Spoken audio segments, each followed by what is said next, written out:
Bonjour. Alors, comment ça va ici? Donc, ça y est, la semaine a commencé. Troisième semaine du mois de septembre. Donc, on se lève et puis on va au charbon, d'accord? Alors, je voulais juste faire cette petite vidéo pour attirer votre attention. Je reçois beaucoup de messages d'entre vous, beaucoup de gens désemparés, de personnes dans le désarroi, parce que ces gens-là se sont fait duper quant aux démarches liées au titre de séjour, au regroupement familial, à la demande d'asile, etc. Pour votre information, la seule possibilité que vous ayez pour obtenir le titre de séjour, elle est là. Elle est écrite dans le code de l'entrée du séjour des étrangers et du droit d'asile, point. En dehors du code de l'entrée du séjour des étrangers et du droit d'asile, personne ne peut vous donner un titre de séjour. Pas un agent qui travaille à la préfecture. Déjà, un agent qui travaille à la préfecture, il ne peut rien faire pour vous. Parce qu'il assure une mission de service public. C'est comme un employé dans le privé. Il n'a aucun pouvoir de délivrance de carte de séjour, ni un avocat. Un avocat, il va utiliser la loi, ce que la loi dit, qui est répertorié dans le code de l'entrée du séjour des étrangers et du droit d'asile, pour faire les démarches en votre nom, par rapport à votre situation, par rapport aux justificatifs que vous avez pour faire appliquer la loi. Point. Un avocat ne donne pas de titre de séjour.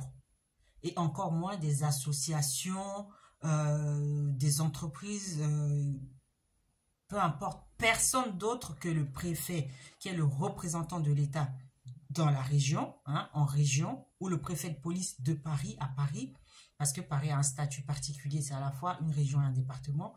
Seul le préfet a cette autorité-là pour délivrer un titre de séjour, d'accord? Donc, toute demande de titre de séjour est adressée au préfet. Et par la suite, ce sont ses services, naturellement, qui traitent la demande, etc.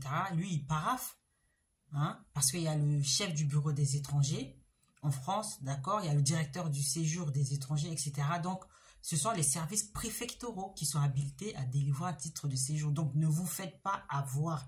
Et je vois beaucoup de vidéos qui circulent sur Internet où les gens vous promettent un titre de séjour en 2 jours, en 3 jours, machin. C'est complètement faux. Ne vous faites pas berner. Ne vous faites pas duper. Parce que de toute façon, quand vous venez vers moi, vous plaindre, malheureusement, je ne peux rien faire pour vous. Dans tous les cas, même si vous prenez une consultation, je vais juste examiner votre dossier. À la rigueur, vous orienter, vous donner quelques éléments pour vous réconforter. Mais je ne peux rien faire pour vous à partir du moment où la démarche est déjà lancée. Malheureusement, il faut la laisser suivre son cours. Donc, faites très attention aujourd'hui à l'ère des nouvelles technologies, de l'intelligence artificielle. Vous pouvez quand même aller vérifier les vraies informations, avoir de bonnes sources d'informations pour vous renseigner, d'accord? Ne restez pas enfermé chez vous, dans vos communautés, à écouter les on-dit, etc. Vous avez des endroits en France où vous pouvez aller vous renseigner pour avoir les bonnes informations sur les démarches à faire. Dans chaque ville, il y a ce qu'on appelle la maison de la justice. Même si après vous êtes reçu 5 minutes, 10 minutes, mais au moins vous avez des avocats, des professionnels du droit qui sont à votre service pour dire oui ou non, cette démarche-là, elle est faisable au regard de la loi, etc. Donc, ne vous faites pas berner, ne vous faites pas avoir, je le répète, aucune association, aucun agent, aucun avocat, personne ne peut vous octroyer un titre de séjour. Ni en urgence, ni dans 2 jours, dans 3 jours, dans 4 jours, dans 6 jours. Non, c'est impossible. Il y a des délais légaux de traitement de dossier. Et quand ces délais ne sont pas respectés, on saisit le juge, etc. pour faire appliquer la loi. C'est ce qu'on appelle les procédures, le contentieux.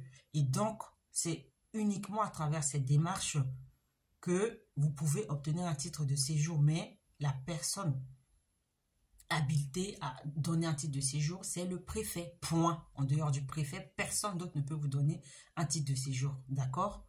Donc, faites attention, ne vous faites pas berner, ne vous faites pas duper. Ok?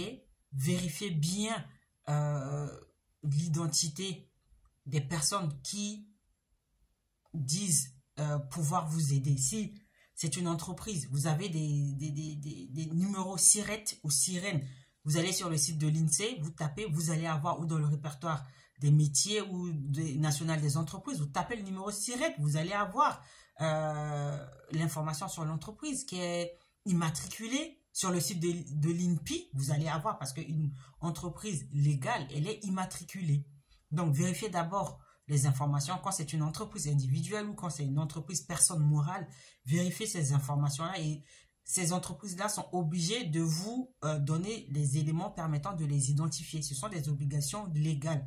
Donc, vérifiez d'abord ces informations avant d'aller vous faire duper, de payer 400 €, 800 €, 1000 €. Je ne sais pas, pour vous, vous croyez que c'est des cacahuètes.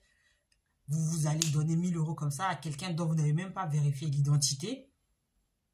À une entreprise dont vous ne vérifiez même pas l'existence, vous pouvez avoir des informations sur l'entreprise, sur le site de l'INPI, le répertoire national des entreprises, etc. Vous pouvez avoir ces informations-là. Donc, soyez un peu intelligent, réfléchissez un peu, d'accord? Ayez un peu de discernement.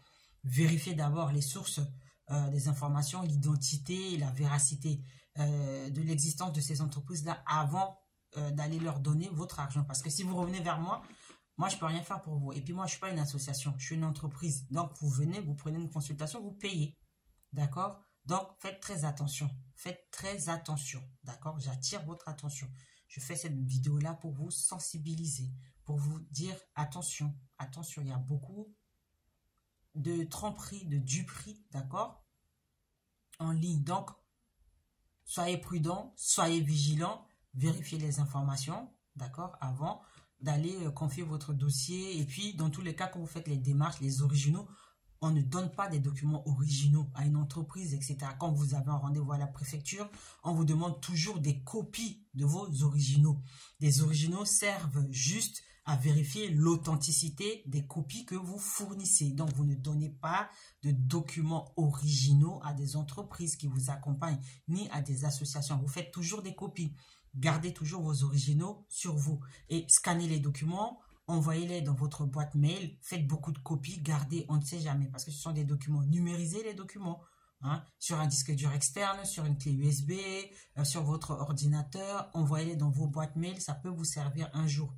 D'accord? Donc là, c'est juste un petit rappel en ce début de semaine, parce que je vois beaucoup d'entre vous qui sont désemparés, parce qu'ils se sont fait berner. Donc, soyez vigilants, soyez prudents, prenez le temps de vérifier les informations, de vérifier tous ces soi-disant juristes ou agents qui pullulent sur Internet et qui vous promettent des titres de séjour à tout va. Ça n'est pas possible. Même quand vous faites les démarches administratives, il y a des délais, d'accord? Donc, ce n'est pas du jour au lendemain qu'on vous délivre un titre de séjour. Ce n'est pas des feuilles qui tombent d'un arbre en ces débuts d'automne, d'accord? Soyez vigilants. Et puis, je vous donne rendez-vous très bientôt. Bye bye.